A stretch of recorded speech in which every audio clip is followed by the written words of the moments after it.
Marko Todorovic està centrant moltes de les converses del futur de la penya. El jugador considera que havia de tenir més protagonisme i va demanar marxar fa un mes. El Fiat Joventut el vol renovar, però sembla que les intencions del jugador no són tan clares. Aún queda para hablar y para empezar esto, pero ahora lo único importante es acabar esto, lo que queda mejor posible para ayudar al equipo a donde sea, estando en el primer equipo o en el Prat, a hacer lo mejor posible y luego cuando llegue el tiempo ya veremos qué pasa. El pivot verd i negre explica quines són les coses que encara ha de millorar i el paper que ha tingut dins l'equip.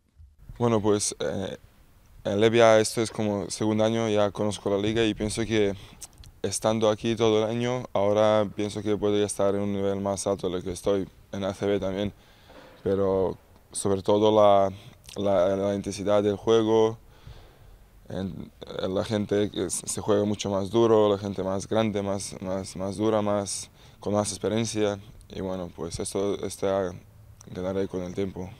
D'altra banda, aquesta setmana s'ha acabat la presència d'estudiants dels salesians en els entrenaments, on han viscut una experiència única: entrevistar els jugadors de la penya.